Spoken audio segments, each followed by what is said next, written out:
The attempt on my life has left me scarred and deformed. But I assure you, my resolve has never been stronger. In order to ensure the security and continuing stability, the Republic will be reorganized into the first galactic empire for a safe and secure society.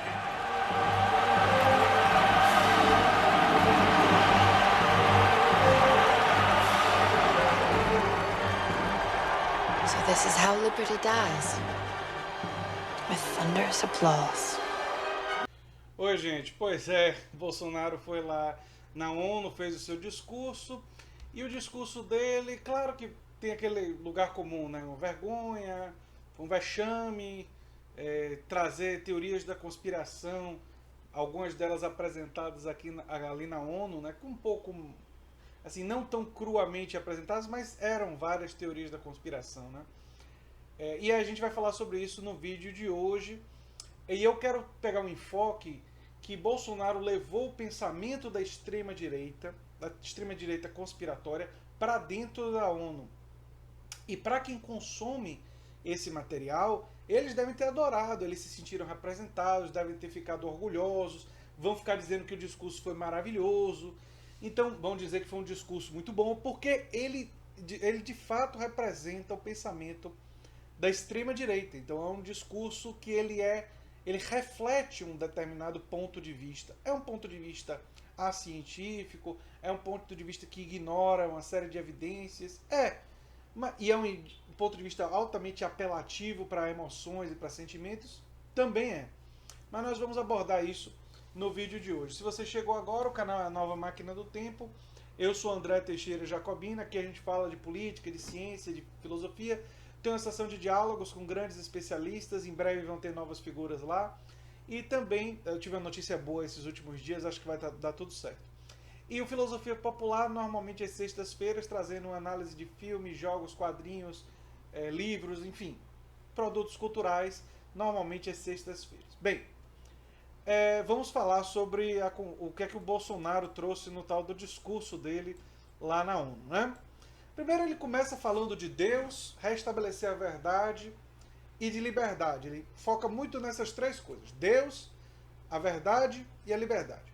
Deus é um discurso altamente apelativo que, como eu mostrei aqui numa conversa com Guga Noblar me confidenciou que Bolsonaro nunca falou de Deus para ele. Se você não viu esse vídeo, cheque lá. E Guga Noblar conviveu muito com Bolsonaro. Então, isso daí é pura demagogia do Bolsonaro. Ele nunca foi um cara muito devoto. E mesmo que fosse, ele deveria assumir uma posição de um pouco mais de humildade. Porque essa coisa de ficar falando muito de Deus e querer com isso se vangloriar é uma atitude de muita vaidade, é uma atitude que o verdadeiro devoto ele deixa, através de suas ações, né, pelo menos ao longo da história de várias religiões diferentes, as pessoas que realmente, Gandhi, por exemplo, e outros ao longo da história, que a gente pode ter críticas a aspectos da sua atuação, se valeram não de ficar falando da sua crença o tempo todo. Até o Papa Francisco fala menos da sua própria fé do que o Bolsonaro falou nesse discurso, né? Então, é uma coisa meio complicada. Restabelecer a verdade. É engraçado ele começar falando que vai restabelecer a verdade quando ele começa o discurso com mentira. Logo no início do discurso ele diz que o Brasil esteve à beira do socialismo nos governos anteriores. Bem, o governo que imediatamente foi anterior a dele foi o governo do Michel Temer, por causa do impeachment / golpe parlamentar. O governo do Michel Temer já era um governo de direita, já era um governo que fez o teto de gastos, já era um governo que... E se nós voltarmos ao governo da Dilma Rousseff e os governos Lula, os governos petistas, a crítica que eu tenho a eles, da esquerda, é justamente que eles foram conciliatórios demais. Eles foram muito conciliatórios com o desinteresse do grande capital. Quer dizer, a maior crítica que eu tenho aos governos petistas é que eles foram esquerda de menos. E por motivos óbvios, o PT não fez uma reforma tributária progressiva, não alterou a injustiça tributária que existe no país, que é uma pauta forte de quem é de esquerda. O PT priorizou ações focalizadas nos mais pobres, que são importantes, sim, mas o que é a esquerda, mais raiz, defende? Fortalecimento dos direitos sociais, fortalecimento da classe trabalhadora, do poder da classe trabalhadora, como foi feito na Alemanha, quando a Alemanha passou um projeto de lei que permitiu que a classe trabalhadora entrasse no conselho diretor das grandes empresas. Essas são medidas defendidas pela esquerda. O PT fez uma política de conciliação, alguma medida de esquerda, outra de direita, entendeu? Privatizações. Chamar o PT e os governos petistas do Brasil tá à beira do socialismo é uma mentira completamente absurda. É uma coisa assim, é delirante, é um delírio até a ser investigado, né? Depois ele falou muito de liberdade, o que é engraçado para uma pessoa que defendeu tanto a ditadura militar e disse que a ditadura não foi ditadura. Um regime que tinha censura, um regime que teve presos políticos e que matou as pessoas que divergiam dele. Um regime que perseguiu gente como Josué de Castro, que morreu no exílio. Gente como Anísio Teixeira, que tudo leva a crer, as informações que nós temos, Anísio foi morto pelo regime militar, um dos maiores educadores da história do Brasil. E ele apoia o regime, que fez todas essas violências, desgraças, e ele pousa agora como um defensor da liberdade. É muito engraçado, né? Depois ele fala de desburocratização e do problema da corrupção. Eu acho também engraçado ele falar de corrupção, porque eu ainda estou aguardando a investigação sobre o Queiroz. Eu estou aguardando a investigação sobre o filho dele, Flávio Bolsonaro, que tinha muitas evidências de estar envolvido com a rachadinha, e do envolvimento e da proximidade muito estranha da família dele e de vários membros da família dele. Inclusive o Flávio contratou 2 pessoas do escritório do crime, que eram parentes de gente do escritório do crime, para dentro do seu próprio escritório, não é? Era uma troca ali de escritório, pessoal que tinha ligação com o escritório do crime entrando no escritório do Flávio Bolsonaro. Então estamos aguardando aí. Parece que... Aí engraçado, ele fala depois de aparelhamento, ele está aparelhando o Estado e mudando lideranças em várias áreas da Lava Jato, da polícia, em tudo quanto é lugar, inclusive agora no PGR, ele colocou uma pessoa que estava fora da lista tríplice. Aí levanta a questão, será que ele fez tudo isso e está fazendo todas essas indicações dessa forma para proteger a sua família? É o que parece, eu não posso afirmar com certeza, mas me parece que assim, ele está preocupado com os ataques à família, não é o ataque aos valores familiares, é o ataque à família dele, né? Que tem muitos ataques à família dele, que são investigações da polícia, e ele está tentando proteger todo mundo, né? Inclusive ele próprio. Depois ele fala ele faz um ataque à qualificação dos médicos cubanos. Aí eu tenho um doutorado em saúde pública, preciso explicar para o Bolsonaro que a medicina cubana é a mais avançada da América Latina e uma das mais avançadas do mundo em atenção primária. Segundo todos os testes, segundo a Organização Mundial de Saúde, que tem grande influência dos Estados Unidos, até nela, eles consideram que os médicos cubanos são os grandes especialistas. Assim, tem uma das maiores forças da medicina cubana é justamente na atenção primária, que foi para onde eles foram chamados. Eu passo a mão por cima da cabeça dos autoritarismos do regime cubano? Não. Eu sou um democrata radical e o regime cubano já perseguiu artistas, já perseguiu críticos, e eu sou totalmente contrário a isso. Logo, não vou entrar na armadilha de defender o regime cubano como um todo. Agora, os médicos cubanos de atenção primária, todas as evidências sugerem que eles são muito, muito qualificados para o seu serviço. E já existem dados mostrando que depois da saída dos médicos cubanos, as vagas até hoje não foram preenchidas. Tem várias reportagens mostrando isso. Que no momento inicial se abre vagas ao preenchimento via cadastro, mas na hora da ocupação a maioria dos médicos brasileiros decidem não ir em vários lugares que tem internet ruim, que são lugares de mais difícil acesso e tudo mais, né? Depois ele fala um comentário sobre os médicos cubanos. Entre bater no regime cubano autoritário e a saúde da população mais pobre brasileira, eu fico com a saúde da população mais pobre brasileira e usaria da diplomacia para pressionar o regime cubano a suavizar algumas de suas regras mais duras e seu autoritarismo. Eu faria um diálogo com Cuba, mas não abriria a mão dos médicos cubanos. Porque o bem da nossa população, ela ser atendida, seria a minha prioridade. Mas esse é o meu tipo de patriotismo. O meu tipo de patriotismo coloca a vida das pessoas mais pobres em primeiro lugar. O Bolsonaro coloca em primeiro lugar criticar o regime cubano e ser virulento contra o regime cubano. São prioridades diferentes. Temos que reconhecer que são prioridades diferentes. Depois ele fala sobre a Venezuela, que fez todo mundo pobre e tal. E ele resolve sair numa crítica do socialismo, né? É engraçado porque ele se esquece que os lugares com maior progresso do mundo implementaram uma agenda de esquerda social-democrata. A Dinamarca, a Suécia, a Finlândia, Bolsonaro. A Noruega, todos esses países implantaram uma agenda social-democrata na tributação, tributando menos consumo e produção e mais renda, patrimônio, dividendos e tudo mais. Implantaram uma agenda social-democrata nas prioridades, investimento em saúde pública, educação pública, contra a privatização desses setores. Não privatizaram a educação nem a saúde e investiram, na verdade, pesadamente na presença forte do Estado nesses setores. Engraçado, esses são os países com melhores índices educacionais, melhores índices de saúde e melhores índices de felicidade do planeta. Acho que você precisa estudar. Eu acho que a recomendação seria essa, né? Engraçado também ele ficar falando de liberdade econômica quando ele sempre votou com Lula. No primeiro mandato de Lula, Bolsonaro votou sempre com Lula. O PSL era parte da base aliada do PT. E Bolsonaro já elogiou no passado Hugo Chávez. É verdade isso. Só pesquisar. E ele nunca foi um defensor da privatização. Aliás, o Paulo Guedes concorda comigo e pode nos ajudar nesse momento. Eu quero enfrentar frontalmente vendendo. A Petrobras vai ser vendida. O diagnóstico, por mim, todas. É muito interessante isso, porque o Bolsonaro era associado ao seguinte: não será vendida nenhuma. Ele é uma posição estatizante, etc, etc. Bom, agora vai ter uma resultante interessante, porque para mim são todas. Então, se não tem nenhuma e tem todas, deve ter algo aí no meio. E a gente conversa com muita franqueza sobre isso, com uma brutal franqueza sobre isso. Eu nunca pensei que ia dizer isso, mas obrigado, Paulo Guedes, por reforçar aqui o que a gente está dizendo.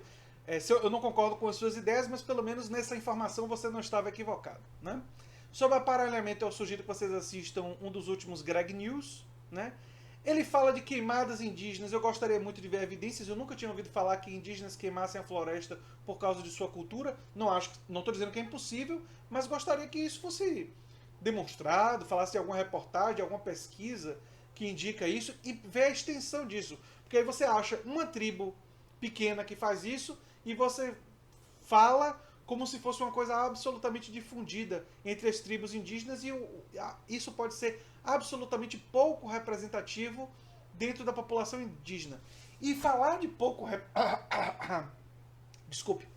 falar de pouco representativo é engraçado, porque o Bolsonaro, ele falou que os indígenas têm várias formas de pensamento, que têm várias opiniões. Eu concordo, a gente não pode tratar a população indígena como única, são várias tribos diferentes, com características culturais diferentes, e a gente não pode tratar eles como único. Mas é engraçado que ele reforça tanto a diversidade indígena, e aí ele pega a opinião de indígenas que apoiam ele e trata essa opinião como uma verdade, como se isso representasse a diversidade do pensamento indígena. E quem não está com ele está sendo utilizado e está sendo manipulado por forças estrangeiras. Ou seja, quem discorda dele não tem o direito à opinião. Mas quem concorda está dizendo a verdade. Bolsonaro, você tem que revisar a sua fala anterior sobre diversidade, porque você mostrou nenhum respeito à diversidade de opinião dentro da população indígena. Eu respeito que tenha parte da população indígena que talvez esteja interessada em agricultura mais extensiva e uma outra parte da população indígena que tem outros costumes e tem um outro projeto de viver. E a gente tem que dialogar com a diversidade da população e respeitar os diversos pontos de vista da população indígena. Você não fez isso. Depois ele fala da perseguição religiosa e novamente é interessante, porque ele não comenta o fato de que no Brasil, uma das religiões mais perseguidas são as religiões de matriz africana, que parte dos apoiadores dele chama de coisa do demo. Né? É engraçado isso, são muito perseguidas no Brasil, as religiões de matriz africana. E além disso, e ele não fala sobre isso, e Barack Obama falou em um dos seus discursos, um dos últimos, né, que existe um problema muito grande no mundo no preconceito com os sem religião, sejam eles ateus ou agnósticos. E é um problema sério que existe no planeta. Engraçado que Bolsonaro não toca nesse assunto, né? Quando fala de perseguição religiosa, não fala da perseguição daqueles sem religião, que são pessoas altamente perseguidas no mundo inteiro. Em alguns países, como a Arábia Saudita, chega a ser ilegal não ter religião. Defender e estar firme contra a perseguição religiosa inclui proteger de perseguição aqueles que não possuem religião. E, infelizmente, Bolsonaro não fala nada sobre isso e parece que ele concorda em perseguir aqueles sem religião porque ele junta eles como se fossem comunistas. Né? Em um determinado momento ele diz que a ideologia e que os queriam atacar Deus e tudo mais. Então, esses merecem ser perseguidos dentro da cabeça do Bolsonaro, pelo menos é o que sua perspectiva parece indicar, sendo que nem todos os ateus e agnósticos são de esquerda. É bom lembrar isso também. Ele falou tanto de verdade, eu fiquei me lembrando que foi ele que apresentou o kit gay no Jornal Nacional, o que é uma mentira. Nunca existiu o kit gay. E foi a campanha dele que avançou a fake news de uma maneira de piroca e que tinha um verdadeiro quartel-general de fake news, organizado, segundo evidências recentes, pelo Eduardo Bolsonaro, filho dele. Né? E por fim ele termina falando do atentado, que eu nunca comemorei, eu sempre fui das pessoas, eu fiz um vídeo inclusive sobre isso, dizendo que não desejo mal a ninguém da família dele, desejo investigação, desejo justiça a todos os brasileiros, e de forma igual. Não é? Mas não defendo nunca violência, mas ele usa isso mais uma vez, e ele fala então todas as teorias da conspiração para fechar com chave de cocô, né? Porque ele gosta tanto de falar que a pessoa deve fazer cocô dia sim, dia não, então para fechar com a chave de cocô, ele fala da ideologia de gênero, que ele não usa esse nome, mas era disso que ele estava falando. Ele fala do globalismo, que o Guilherme Azevedo, um apoiador meu, já me ajudou a compreender que existe um globalismo dentro da perspectiva científica, mas o globalismo que ele estava tratando ali era o globalismo da teoria da conspiração do Olavo de Carvalho, que são coisas bem diferentes, e talvez eu faça um dia um vídeo explicando essa diferença, embora eu não seja um especialista na perspectiva científica que usa o termo globalismo. Enfim, e mostra a chegada das teorias da conspiração por dentro da ONU. Eu acho que e o pensamento da extrema-direita se articulando internacionalmente e tendo uma presença na Organização das Nações Unidas. Basicamente, o discurso do Bolsonaro foi isso daí. Um discurso que busca unificar o pensamento da extrema-direita com o Trump, com Orbán e com outros. Né? Salvini na Itália e outros da extrema-direita, o Boris, né? na Inglaterra. Ele busca fazer essa unificação do pensamento da extrema-direita. E isso é muito perigoso e nós não podemos subestimar a capacidade de Bolsonaro galvanizar essas forças dentro do Brasil. Não sei se o núcleo duro de Bolsonaro tem 15% ou tem 20%, mas os apoiadores ainda estão na casa dos 30%. Se os 30% forem colonizados ao ponto de acreditar em todas essas teorias da conspiração, nós teremos uma fatia significativa da nossa sociedade agindo contra a ciência e agindo contra a garantia de direitos sociais. Agindo contra uma política que poderia levar o Brasil na direção dos países que conseguiram mais progresso nesse mundo. Que foi a Suécia, que foi a Finlândia, que foi a Dinamarca. Países que apostaram nisso lá atrás, na década de 60, e que não eram tão desenvolvidos assim. A Finlândia não tinha nem de longe o melhor sistema de educação do mundo. Mas, depois que adotou um programa social-democrata e resolveu transformar a educação em uma grande prioridade, se transformou no principal país em educação do planeta. Já o governo brasileiro faz contingenciamentos na educação. Ensino médio e no ensino superior. E não tem nenhum projeto, a não ser a sua privatização, que vai na contramão de todos os países que desenvolveram e aprimoraram a educação. É o Brasil contra a ciência, contra a literatura internacional comparada e contra as evidências do que funciona e do que faz um país se desenvolver e crescer. Aumentar o consumo das famílias através de diminuição de tributos no consumo e na produção e aumentar os impostos na renda, no patrimônio, em dividendos, em especulação financeira e enfrentar a questão da dívida. Vocês acham que Bolsonaro vai enfrentar os interesses das grandes corporações, dos bilionários, muitos deles que apoiam ele?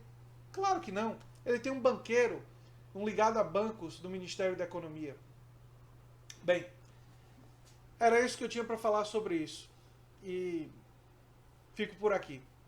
A gente não pode subestimar e precisamos sim de uma agenda comum do nosso campo, e isso é uma estratégia, é uma visão estratégica do nosso campo. Algumas pessoas ficam querendo que eu me posicione contra ou a favor do PT, contra a favor de Ciro Gomes, contra a favor de Flávio Dino, e as pessoas não estão compreendendo que eu estou defendendo a União. Não é porque eu quero apagar os erros e as críticas e os problemas que existem em todos os campos da nossa área. Não.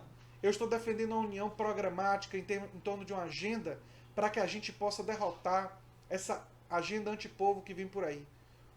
Isso é mais importante do que qualquer liderança ser eleita e de qual partido ou qual força política vai estar. Se houver adesão à agenda e isso for orgânico, isso é o mais importante. Nós precisamos vencer no futuro. E para vencer, temos que ter esse pensamento mais estratégico, menos vaidoso e menos cheio de ódios, e menos cheio de ressentimentos.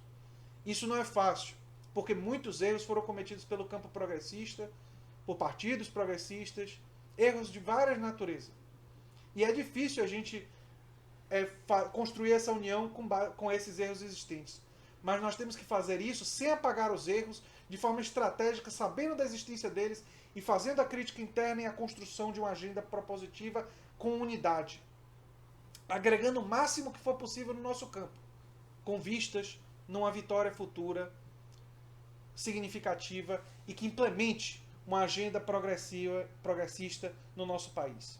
Se nós não tivermos essa clareza e essa firmeza de sermos estratégicos, nós corremos o risco de ver a extrema-direita ainda por muito tempo no poder. Espero que vocês compreendam e entendam o meu lado. Enfim, entendam a minha perspectiva. Enfim, se você gosta do que eu faço aqui no canal, se inscreva, dê um like, compartilhe e se lembre sempre de divulgar o nosso material. Um abração e até o próximo vídeo. Tchau, tchau.